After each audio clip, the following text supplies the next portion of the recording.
Alhamdulillah, nahmaduhu wa nasta'inuhu wa nastaghfiruh wa na'udzu billahi min shururi anfusina wa sayyiati a'malina. May yahdihillahu fala mudilla lahu wa may yudlil fala hadiya lahu. Asyhadu an la ilaha illallah wahdahu la syarika lah wa asyhadu anna Muhammadan abduhu wa rasuluh. Ya ayyuhalladzina amanu ittaqullaha haqqa tuqatih wa la tamutunna illa wa antum muslimun. Amma ba'du, inna ahsanal kalami kalamullah wa khairal hadi hadi Muhammadin sallallahu alaihi wasallam wa syarrul umur muhdatsatuha wa kullu muhdatsatin bid'ah wa kullu bid'atin dhalalah wa kullu dhalalatin finnar. Ikhwatal iman, ma'asyiral muslimin, a'azzani Allah wa iyyakum jami'an. Alhamdulillah, pada pagi ini kita dapat bertemu kembali di saluran ini. Masih pembahasan kitab Al-Kabair. Dan insyaallah pada pagi ini kita akan membahas Al-Kabirah As-Sabi'atu Asyarah, dosa besar yang ke-17, yaitu Al-Kibr, sombong. Sombong merupakan salah satu dosa besar. Bahkan dikatakan oleh sebahagian salaf, awalu dzambin usiyallahu al-kibr.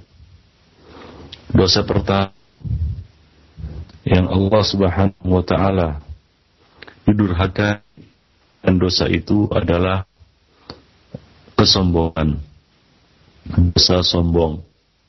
Allah Subhanahu wa ta'ala berfirman, wa idh qulna lil malaikati isjudu li adama fasajadu illa iblis aba wastakbara wa kana minal kafirin. Dan ingatlah ketika kami berkata kepada para malaikat, usjudu li Adam, sujudlah pada Adam. Maka sujudlah para malaikat kecuali iblis. Dia tidak mau sujud dan dia menyombongkan diri, dan dia termasuk orang-orang yang kafir. Barang siapa yang menyombongkan diri dan menolak al-haq, maka tidak bermanfaat baginya imannya bagaimana yang dilakukan oleh iblis. Nah, pada hari ini kita akan membicarakan tentang sifat yang sangat buruk, sikap yang sangat tercela. Sepakat semua manusia bahwa ini adalah suatu sifat yang tercela dan buruk, tidak disukai oleh manusia, yaitu sombong. Banyak sekali ayat-ayat di dalam Al-Quran yang menceritakan kepada kita tentang jeleknya kesombongan. Di antara Allah Subhanahu wa ta'ala berfirman di dalam surat Al-Isra ayat 37, Allah Subhanahu wa ta'ala berkata, wala tamshi fil ardi maraha innaka lan taghriqal arda wa lan tablughal jibala tula. Dan janganlah kamu berjalan di muka bumi ini dengan sombong, karena sesungguhnya kamu sekali-kali tidak dapat menembus bumi, dan sekali-kali kamu tidak akan sampai setinggi gunung. Demikian pula di dalam surat Luqman ayat 18, Allah Subhanahu wa ta'ala mengatakan, wala tusa'ir khaddaka linnas wala tamshi fil ardi marha innallaha la yuhibbu kulla mukhtalin fakhur. Dua ayat yang menjelaskan tentang haramnya sombong dan tidak disukainya kesombongan di sisi Allah Subhanahu wa ta'ala.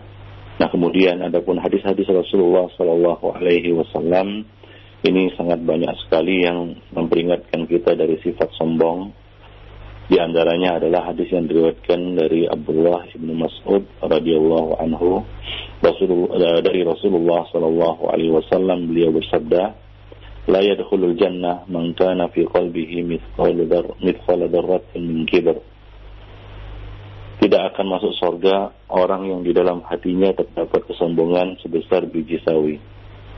Lalu ada seorang laki-laki yang bertanya, innar rajula yuhibbu an yakuna thawbuhu hasanan wa na'luhu hasanah. Sesungguhnya sebahagian orang ada yang suka memakai baju dan sepatu yang bagus. Maka Nabi SAW menjelaskan, innallaha jamil yuhibbul jamal. Sesungguhnya Allah itu indah dan menyukai keindahan. Al-kibru batarul haqqi wa ghamdun nas. Hakikat sombong itu adalah menolak kebenaran dan suka merendahkan orang lain. Jadi di dalam hadis ini Rasulullah SAW menjelaskan bahwa salah satu yang menghalangi seseorang masuk surga adalah kesombongan yang bersarang di dalam hatinya. Meskipun kesombongan itu sebesar biji zarrah, sebesar biji sawi, itu dapat menghalangi seseorang dari kebenaran, menghalangi seseorang dari jalan Allah Subhanahu wa taala. Sebagaimana iblis, karena kesombongan yang ia miliki, ia menolak untuk melaksanakan perintah Allah Subhanahu wa taala. Dalam hadis yang lain Rasulullah SAW mengatakan, al-izzu izari wal kibriya uridai, faman yunazi'uni adzabtuhu.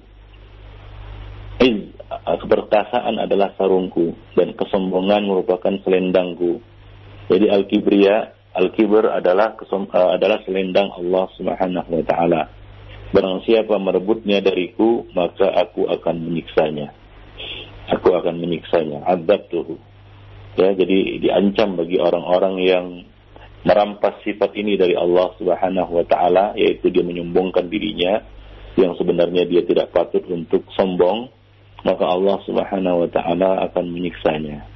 Demikian pula salah satu di antara yang Allah Subhanahu wa taala tidak ajak bicara mereka pada hari kiamat, tidak akan membersihkan mereka dan tidak akan melihat kepada mereka pada hari kiamat, dan bagi mereka adab yang pedih adalah a'ilun mustakbir. Ya, seorang miskin yang sombong. Salasatun la yukallimuhumullahu yaumal qiyamah wa la yuzakkihim wa la yanzuru ilaihim wa lahum adzabun alim, syekhun zanin, malikun kadzab, wa a'ilun mustakbir.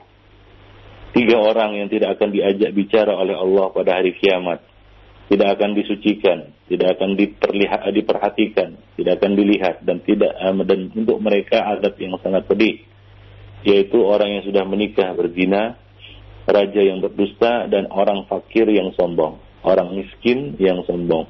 Itu sesuatu yang tidak ada yang patut untuk dia sombongkan, kemudian dia menyombongkan dirinya. Ini adalah sangat buruk. Masih dari Abu Hurairah radhiyallahu anhu yang mengatakan Rasulullah sallallahu alaihi wasallam pernah bersabda, "Bainama rajulun yatabakhtar yamshi fi burdatihi qad a'jabathu nafsuhu fa khasafa Allahu bihi al-ard wa huwa yatajaljalu fiha ila yaumil qiyamah."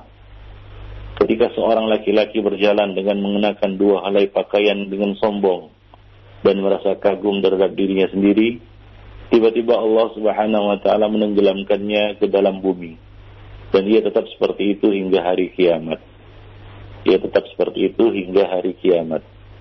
Ikhwanifiddina azanillahu wa iyyakum jami'an. Yaitu seorang yang berjalan dengan sombong di atas muka bumi, kagum, ujub terhadap dirinya sendiri.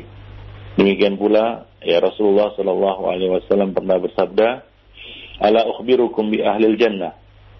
Maukah aku beritahu tentang penduduk surga? Kullu da'ifin mutada'afin law aqsama 'ala Allahi la abarrahu." Mereka adalah orang-orang yang lemah, mereka adalah orang-orang lemah yang tawadu. Namun jika mereka bersumpah, niscaya Allah Subhanahu wa taala akan mengabulkan sumpahnya. Kemudian Nabi mengatakan, "Ala ukhbirukum bi ahlin nar? Maukah kamu aku beritahu tentang penduduk neraka? Kullu utullin jawazin mustakbir." Yaitu mereka adalah orang-orang yang keras, lagi kasar, tamak, lagi rakus, dan orang-orang yang mustakbir, orang-orang yang takabur, orang-orang yang sombong. Jadi sifat sombong ini merupakan salah satu sifat dari penghuni neraka, ikhwan fillah. Di dalam hadis Abu Sa'id Al-Khudri, Rasulullah sallallahu alaihi wasallam juga mengatakan, ihtajjatin nar al-jannatu wan nar. Faqalatin nar fiyal jabbarun al-wal mutakabbirun. Surga dan neraka saling berdebat. Neraka berkata, aku dihuni oleh orang-orang yang angkuh dan sombong. Wa qalatil jannatu fiyad du'afa'un nas wa masakinuhum. Ya. Surga berkata, aku dihuni oleh orang-orang yang lemah lagi miskin. Faqadallahu bainahuma. Maka Allah Subhanahu wa taala menengahi keduanya dan berkata, innakil jannah rahmati arhamu biki man asya wa innakin nar adabi wa adzibu biki man asya walikilaykuma alayya mil'uha. Allah menengahi keduanya dan berkata, surga, kamu adalah rahmatku, yang denganmu aku memberi rahmat kepada siapa saja yang aku kehendaki. Dan kamu neraka, kamu adalah siksaanku, denganmu aku menyiksa siapa saja yang aku kehendaki. Dan kalian berdua akan aku penuhkan. Ya, kalian berdua akan aku penuhkan dengan orang-orang yang dikatakan oleh keduanya tadi, fiyal jabbarun wal mutakabbirun. Neraka akan dipenuhkan dengan orang-orang yang angkuh dan sombong, yang semena-mena, al-jabbarun, orang yang bersikap semena-mena dan orang yang sombong. Demikian pula di dalam hadis yang lain, Rasulullah sallallahu alaihi wasallam mengatakan, inna ahlan nar kullu ja'dhariyyin jawazin mustakbir jamma'in manna'in. Sesungguhnya penghuni neraka seluruhnya adalah orang-orang keras, kasar, angkuh, kaya lagi bakhil. Sedangkan penghuni surga adalah orang-orang yang lemah tidak berdaya. Wa ahlul jannah ad-du'afa al-maghlubun. Ya, orang penghuni surga itu adalah orang-orang yang lemah lagi tidak berdaya. Demikian ikhwan fillah, azani Allah wa iyyakum jami'an, para pendengar yang berbahagia. Jadi di dalam hadis tersebut Rasulullah sallallahu alaihi wasallam menjelaskan kepada kita ya bahwa sombong, ujub terhadap diri sendiri, membangga-banggakan diri termasuk dosa besar, dan pelakunya berhak mendapatkan kemurkaan serta siksaan dari Allah Subhanahu wa taala di dunia dan di akhirat. Maka dari itu khonifuddin, hendaklah kita membersihkan diri dari sifat sombong ini. Kita membersihkan diri dari sifat sombong dan takabur. Ikhwan fillah, para pendengar yang berbahagia, takabur ini ya Al-Imam Mudzahabi ya memasukkannya kepada salah satu dosa besar. Ya, dia mengatakan takabur yang paling buruk adalah takabur seorang hamba dengan ilmunya. Ilmu orang yang memiliki sifat takabur seperti ini tidak bermanfaat baginya. Barang siapa yang mencari ilmu untuk membanggakan diri, memperoleh kekuasaan dan bersikap angkuh, menganggap bodoh orang lain serta menghina orang lain, sesungguhnya ia telah terjerumus ke dalam bagian dari dosa-dosa yang paling besar. Ibnu Hajar juga telah menganggapnya dan memasukkannya, mengkategorikannya sebagai dosa besar, sama seperti ujub dan membanggakan diri. Ikhwani fillah, azani Allah wa iyyakum jami'an. Ya, tadi kita sebutkan juga bahwa di antara nama Allah Subhanahu wa taala adalah Al-Mutakabbir, Al-Kabir, yang berarti Allah Maha Agung yang memiliki keangkuhan. Ya. Ada pendapat yang mengatakan yaitu Maha tinggi dari sifat-sifat makhluk dan zat yang sombong di atas kesombongan makhluknya. Jadi tidak ada hak bagi siapapun untuk sombong, karena hanya Allah yang berhak sombong. Dialah yang memiliki kerajaan dan dialah ya raja dari segala raja. Di tangannya segala urusan langit dan bumi. Di tangannya lah segala urusan langit dan bumi. Dan demikian. Jadi yang patut sombong itu adalah Allah Subhanahu wa taala. Ya Rabb yang memiliki segala sesuatu. Sementara kita tidak punya apa-apa. Ya, kita tidak punya apa-apa. Kita tidak ada satu pun yang berhak dan patut kita sombongkan. Ikhwani fiddin, azani Allah wa iyyakum jami'an. Nah, sombong ini, ikhwani fiddin, para pendengar yang berbahagia, ada ada tiga macam, ya. Ada takabur, sombong kepada Allah Subhanahu wa taala. Ya, ini adalah takabur yang paling besar. Ini adalah kesombongan yang paling besar. Ya, sombong inilah yang telah menghinggapi Fir'aun, Namrud, ya, dan para tughat, ya, para taghut yang menyombongkan diri mereka di hadapan Allah Subhanahu wa taala, seperti Fir'aun yang berkata, "Ana rabbukumul a'la." Akulah Rabb kamu yang paling tinggi, katanya. Nah, demikian juga Namrud, ya, yang menyombongkan dirinya, dia mengatakan, "Ana uhyi wa umit." Aku juga bisa menghidupkan dan mematikan. Maksud dia adalah membiarkan orang hidup dan membunuh siapa saja yang dikehendakinya. Jadi mereka berdua termasuk orang-orang yang sombong kepada Allah Subhanahu wa taala. Dan sebelumnya, bagaimana iblis yang menolak perintah Allah Subhanahu wa taala, ya, dia mengatakan, "Apakah engkau ya Allah menyuruh aku untuk sujud kepada makhluk yang engkau ciptakan dari tanah?" Ya, iblis merasa dia lebih baik daripada Adam. "Engkau ciptakan aku ya Allah dari api, sedangkan engkau ciptakan dia dari tanah." Jadi ini adalah contoh, ya, kesombongan kepada Allah Subhanahu wa taala. Dan sombong inilah yang telah menjerumuskan, yang telah mencampakkan Fir'aun, Namrud, iblis dan misalnya ke dalam api neraka, yang membuat mereka kekal selama-lamanya di dalamnya. Nah, kemudian takabur kepada Rasulullah sallallahu alaihi wasallam. Takabur kepada hadis Nabi, takabur kepada Nabi sallallahu alaihi wasallam. Yaitu dengan sikap tidak mau tunduk kepada Rasulullah. Dia tidak mau tunduk kepada Rasulullah sallallahu alaihi wasallam. Ya, tidak mau tunduk kepada sunnah beliau, ya, karena kesombongan, ya, dan keingkaran kepada beliau, seperti yang dilakukan oleh orang-orang kafir Mekah, orang-orang yang menolak dakwah beliau, ya, yang tidak mau menerima, ya, dakwah beliau. Ya, demikian juga orang-orang yang tidak mau tunduk kepada sunnah beliau, yang tidak mau tunduk kepada sunnah beliau, ya, seperti sebagai contoh, ya, pernah satu kali terjadi, ikhwan fillah azanillahu wa iyyakum jami'an, seseorang yang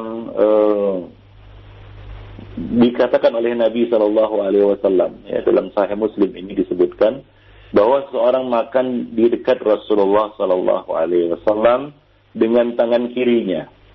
Maka Rasulullah berkata kepadanya, "Makanlah dengan tangan kananmu." Maka ia berkata, "Aku tidak bisa." Ya, maka Nabi mengatakan, "Tidak, kamu pasti mampu, kamu pasti bisa." Ya, kemudian Nabi mengatakan, "Tidak ada, ya, yang mencegah kamu untuk makan dengan tangan kanan kecuali kesombongan, ya, illa takabbur, kecuali kesombongan, illa al-kibr."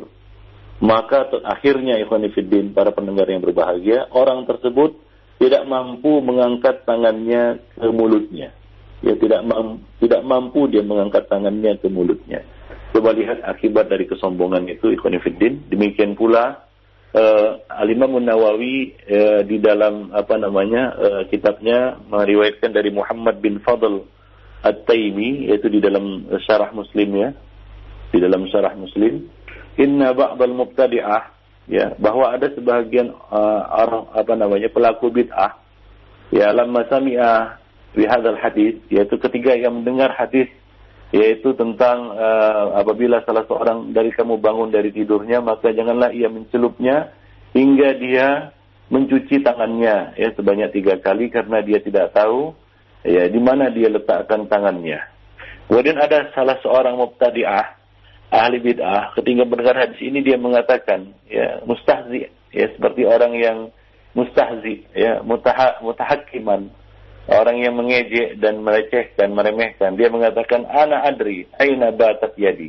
Aku tahu di mana tanganku bermalam, tanganku kuletakkan. Batat fi al-firas, ya, tanganku ada di atas firas, ya, tanganku ada di atas tempat tidur, di atas kasur.